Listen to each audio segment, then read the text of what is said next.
Velkommen til. Jeg vil lige vise jer en af de bredere landskildpadder jeg har. Den er fra 2019, så den er ikke så stor endnu, men rigtig fine skjolder. Hvis vi ser hernede under, så lige en mælkebøtte med. Jeg har de her karakteristiske mørke trekanter. Det har de sådan set alle sammen med de bredere.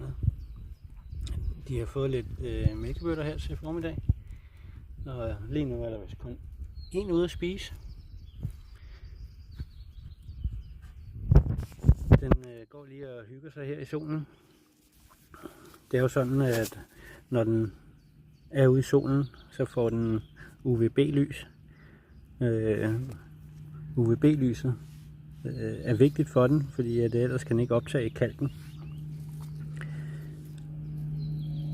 De har sådan nogle fedtdepoter i hud, hvor UVB-lyset bliver omdannet til D3-vitamin. Og D3-vitaminet gør, at de kan binde kalken. Hvis ikke de får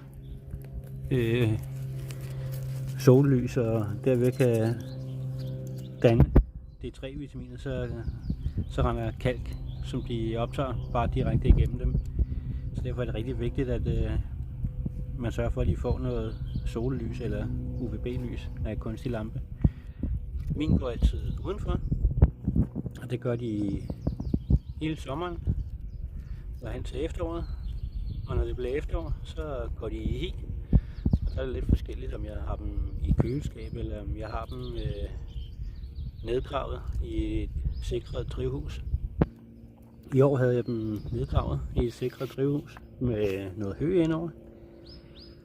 Og når vi så kommer hen her til foråret, omkring midt april, så vågner de stille og roligt op.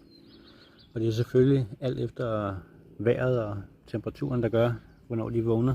Det kan godt være, at de kommer hen i maj, eller de allerede vågner i start april. De styrer det selv, faktisk. Mens jeg sidder og kigger her, så ligger der en herinde, der gemmer sig. Ikke man kan se. Jeg skal se, hvad det er for en. Det er så ikke en af de brede render, men hyggeligt er det alligevel, at man lige kigger forbi.